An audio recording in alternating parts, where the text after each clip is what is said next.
Stock market নিয়ে কথা বলতে যাচ্ছি। তো এই ভিডিও একেবারে নিজের রিস্কে দেখুন। আজকের এই ভিডিওতে যা কিছু বলবো সবই নিজের এক্সপেরিয়েন্স থেকে বলবো, কারণ আমি 2010 সাল পর্যন্ত ছিলাম স্টক মার্কেটের রাজা, আর 2010-এর স্টক মার্কেট ক্র্যাশের পর আমি হয়ে গেছিলাম স্টক মার্কেটের প্রজা। Anyway, jokes of A part, 2008 সালে আমার একজন ক্লোজ বড় ভাই আমাকে প্রথম বলছিলেন, তোর সেভিংসের টাকাগুলা দিয়ে আইপিও মার, ভালো লাভ হবে। তো প্রথম শেয়ার মার্কেট কি, আইপিও কি, কিছুই বুঝতাম না। যাই হোক, ভাইয়ের পিরাপিরিতে একটা ব্রোকারেজ হাউসে গিয়ে একটা বিইউ অ্যাকাউন্ট খুলে ফেলি। শুরুতে আমি আইপিও দিয়ে শুরু করলেও ধীরে ধীরে আমি সেকেন্ডারি মার্কেটেও এন্ট্রি নেই। ভিডিওর শুরুতেই আপনাকে আইপিও এবং সেকেন্ডারি মার্কেট নিয়ে একটু ধারণা দিতে চাই, তাহলে পুরো ভিডিওটা বুঝতে আপনার সুবিধা হবে। যখন একটা কোম্পানি সরাসরি কোনো কাস্টমারের কাছে প্রথমবারের মতো কোনো শেয়ার বিক্রি করে সেটাকে বলে আইপিও। আর সেই আইপিও পাওয়ার পর একজন কাস্টমার যখন সেটা অন্য কাস্টমারের কাছে বিক্রি করে দেয় সেটাকে বলে তখন সেকেন্ডারি শেয়ার। আপাতত আইপিও এবং সেকেন্ডারি শেয়ার রিলেটেড এই ছোট্ট ইনফরমেশনটা মাথায় রাখেন। আমরা ভিডিওর যত ভেতরে ঢুকতে থাকবো তত বেশি ডিটেইল জানতে থাকবো। সো চলেন মেইন গল্পে ফিরে যাই। 2008 সালে আমি প্রথম স্টক মার্কেটে পা রাখি। সো স্টক মার্কেটে পা রাখার প্রথম অপশনটাই হলো স্টক ব্রোকারেজ হাউসগুলোতে গিয়ে একটা বিও অ্যাকাউন্ট ক্রিয়েট করা। বিও অ্যাকাউন্ট মানে হলো বেনিফিশিয়ারি ওনার্স অ্যাকাউন্ট। একটা ব্যাংক অ্যাকাউন্টের মতোই এটা একটা অ্যাকাউন্ট যেটা ব্যবহার করে আপনি মূলত শেয়ার কেনা বেচা, টাকা জমা দেয়া এবং উইথড্র করতে পারেন। আর এই বিও অ্যাকাউন্ট খুলতে হয় একটা ব্রোকারেজ হাউসে। ব্রোকারেজ হাউস মানে হইল এমন একটা প্রতিষ্ঠান যারা আপনার হয়ে আপনার জন্য শেয়ার কেনা বেচায় আপনাকে হেল্প করবে, অর্থাৎ আপনার এবং অন্য আরেকজন বায়ার বা সেলারের মিডিয়া বা ব্রোকার হিসেবে কাজ করবে। আপনার শেয়ার আরেকজনের কাছে বিক্রি করে দিবে, আরেকজনের শেয়ার আপনাকে কিনে দেবে, মাঝখান দিয়ে 2-1 পয়সা কমিশন খেয়ে লাভবান হবে। ব্রোকারেজ হাউসগুলোতে গেলেই আপনি দেখবেন শয়ে শয়ে মানুষ বসে আছে শেয়ার কেনা বেচার জন্য, আর কেউ কেউ বসে আছে ব্রোকারেজ হাউসের দিয়া সিঙ্গারা আর রং চা খাওয়ার জন্য। আর হাউসের পক্ষ থেকে 4-5 জন পিসি বা ল্যাপটপ নিয়ে বসে আছে আপনার কেনা বেচায় হেল্প করার জন্য। আমার ধারণা চোখ বন্ধ করলে মোটামুটি ব্রোকারেজ হাউসের একটা সিনারিও আপনি দেখতে পাবেন। এইবার আসেন শেয়ার কেনা বেচায় ঢুকি। এখন আপনার মনের মধ্যে আসা একদম প্রথম প্রশ্নের উত্তরটা দিয়ে দেই। প্রশ্ন হচ্ছে, শেয়ার জিনিসটা অ্যাকচুয়ালি কি? শেয়ার কিছুই না ভাই। শেয়ার মানে হইল একটা কোম্পানির ক্ষুদ্র ক্ষুদ্র অংশ। ধরেন আমার কোম্পানির দাম 1000 টাকা, আমার কোম্পানিকে আমি 100 ভাগে ভাগ করলাম, তাইলে প্রতি ভাগের দাম পড়ে 10 টাকা। এখন এই 100 ভাগের প্রতিটা ভাগকেই বলা হয় এক একটা শেয়ার। ধরেন আমার কোম্পানির প্রতি আপনার ইন্টারেস্ট আছে এবং আপনি আমার কাছ থেকে 5 ভাগ শেয়ার কিনে নিতে চাইলেন, তাইলে আপনি আমাকে প্রতি ভাগ 10 টাকা করে 5 ভাগের জন্য 50 টাকা দিয়ে কিনে নিতে পারেন। এর থেকে সহজ উপায়ে শেয়ার কি এবং কাকে বলে বোঝানো আমার পক্ষে ভাই সম্ভব না।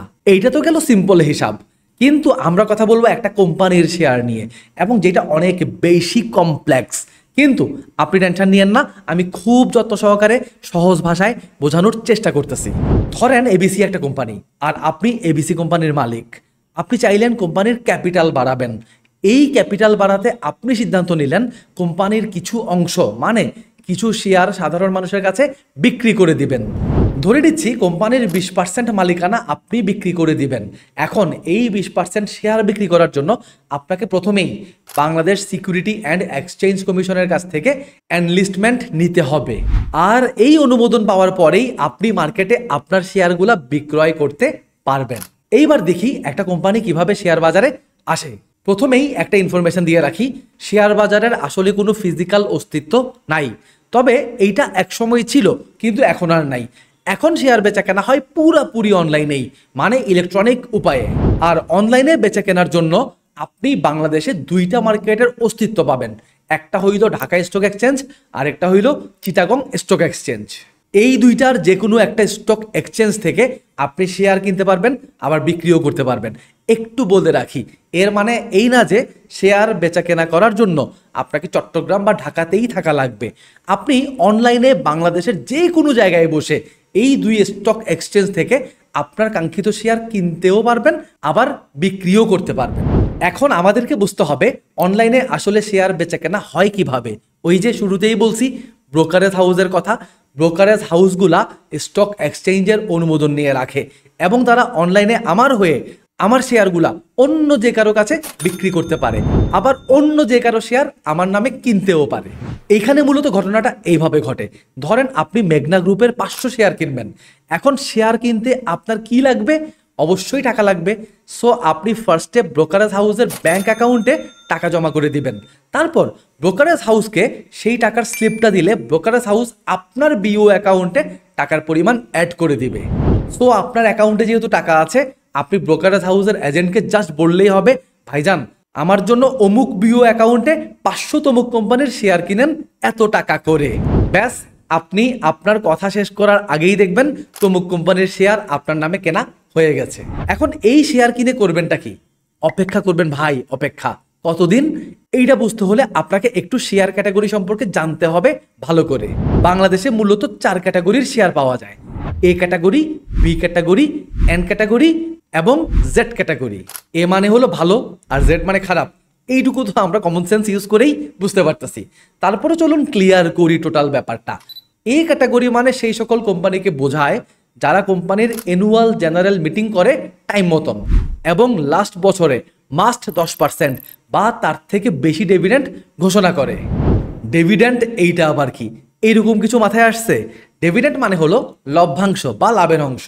অর্থাৎ কোনো কোম্পানি যদি একটা নির্দিষ্ট পরিমাণ লাভ করে থাকে, তবে সেই লাভের অংশ তারা তাদের প্রতিটা শেয়ার হোল্ডারের সাথে শেয়ার করে। আর এই শেয়ারিংটাকেই বলে বেসিক্যালি ডিভিডেন্ড বা লাভের অংশ। এইবার আসেন বি ক্যাটাগরি কোম্পানি কোনগুলা বুঝি।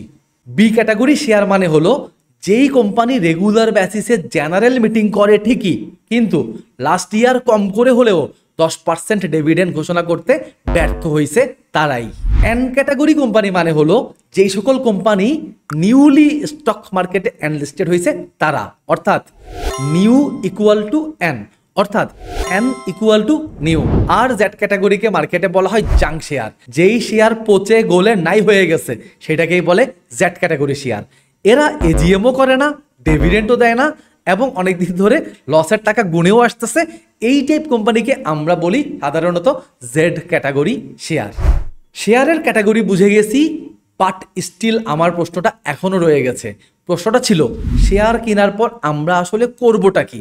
আমি বলেছিলাম অপেক্ষা করতে, বাট কতদিন?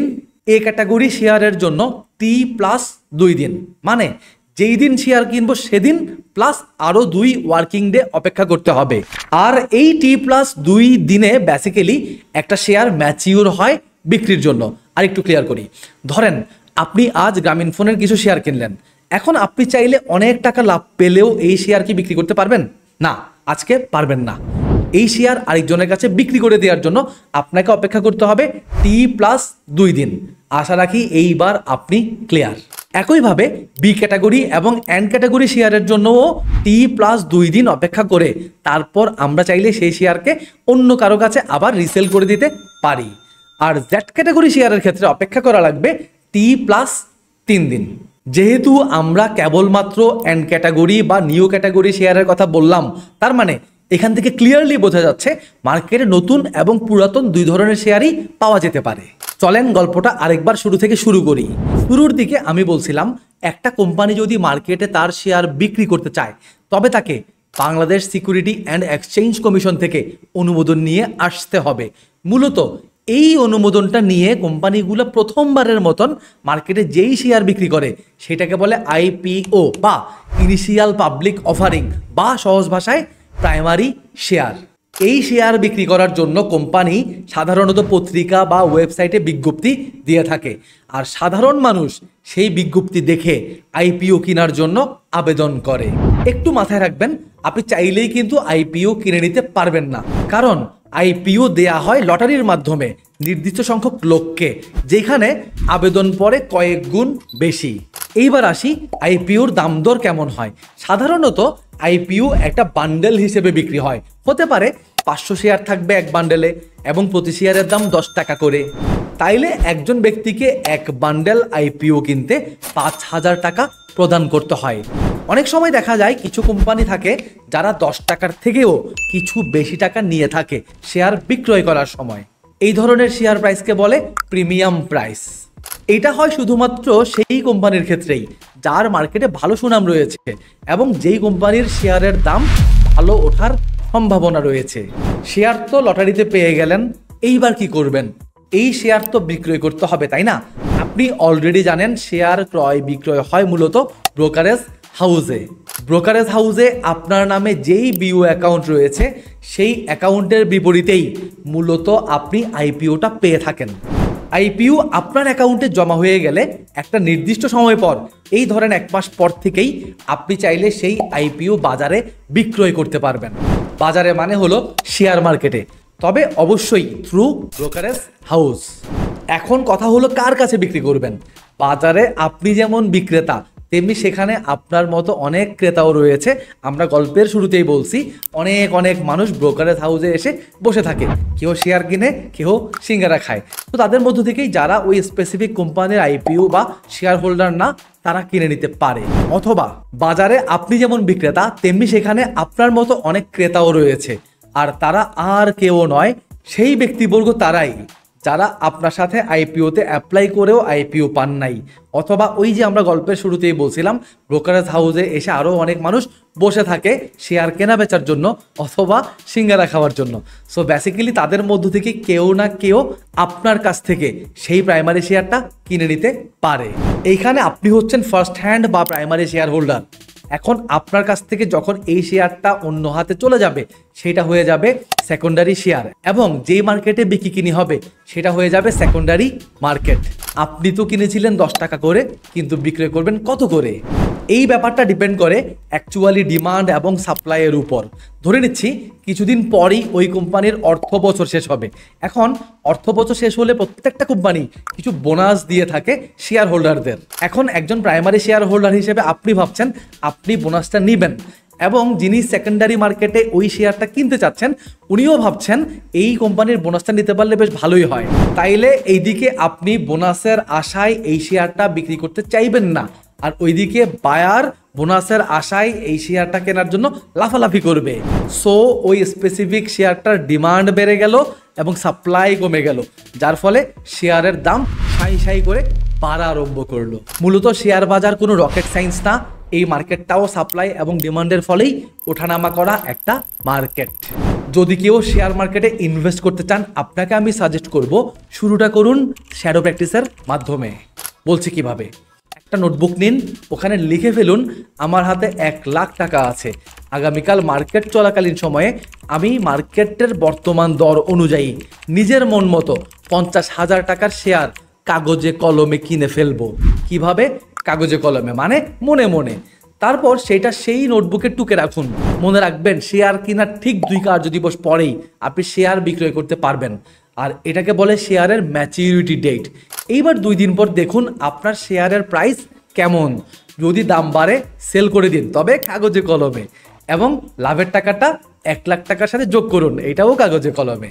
আর যদি দেখেন লসে আছেন, তবে বিক্রয় করার দরকার নাই, অপেক্ষা করুন আর বুঝুন কেন দাম কমছে, সমস্যা কি, বা সেদিন এটা না কিনে কোনটা কিনলে আজ লাভে থাকতাম। এইভাবে বাকি 50,000 টাকাকেও ব্যবহার করুন। কিছুদিন নিজে নিজে ট্রেড করতে করতে একদিন আপনিও হয়ে যেতে পারেন শেয়ার বাজারের বাদশা।